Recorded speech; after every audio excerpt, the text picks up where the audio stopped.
The flows correlate more with sand on active dunes rather than subsurface water. Research has studied flows at 10 sites CNN since the discovery of dark stakes on the slopes of Mars in 2011. Astronomers have been excited about potential evidence of water beneath the surface of the red planet. If there are subsurface water flows on Mars, they could allow life even on a microbial level to exist as well. But further study of these recurring slope lineae, known as RSL, is revealing something else. Those dark stakes may be the result of granular flows like sand and dust, according to a study published Monday in the journal Nature Geoscience. The study is the product of a research team made up of representatives from the U.S. Geological Survey, the Planetary Science Institute, the University of Arizona and Durham University in England. The study is based on observations made with the high-resolution imaging science experiment camera on the Mars Reconnaissance Orbiter. The RSL have been perplexing scientists since the discovery. Thousands recur during the warmest season on Mars each year, growing longer and darker until they fade in winter. They are found on steep, rocky slopes on the darkest areas of Mars: the equator, the northern plains, the southern mid-latitudes. The seasonal appearance looked like seeping water. But how would water form only at the tops of such steep slopes, steeper than 27 degrees? Scientists were puzzled.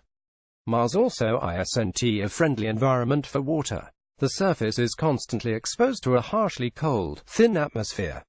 Researchers studied 151 RSL at 10 sites and found all ended at similar points, no matter the length of the slope. If liquid had been involved, there would be longer streaks of liquid on longer slopes. But a closer study of the stakes revealed that they behave just like dry grains of sand on active dunes, all settling at the same angle of repose.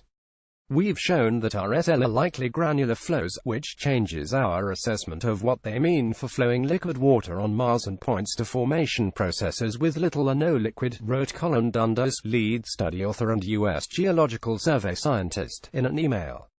The RSL don't flow onto shallower slopes, and the lengths of these are so closely correlated with the dynamic angle of repose. It can't be a coincidence, HERISE principal investigator Alfred McEwen of the University of Arizona, Tucson, a co-author of the new report, said in a statement. But it doesn't mean Mars is without water completely. There's still plenty of other evidence for H2O on Mars, Dundas said. There is a lot of ice in the subsurface and at the poles, and deliquescent salts can draw water out of the atmosphere and form liquid under some conditions. The rovers have made several discoveries pointing to a range of environments with liquid water in the past, and there are hydrated minerals bound in the rocks. But there may be little liquid at the surface today. Though this answers some questions about the RSL, others remain. For instance, one of the reasons scientists believed that water was involved in the RSL was because of the presence of hydrated salts, which include bonded water molecules. But salt can pull water vapor from the atmosphere to become hydrated, according to the study. Seasonal changes in the presence of this water vapor and hydration process could even trigger the RSL, the researchers said. And other properties changing on the surface could account for the darkening that occurs. That still doesn't answer why the streaks appear on some slopes but not others. Earth is the only analog we have for Mars, but Mars obviously behaves differently, the researchers said.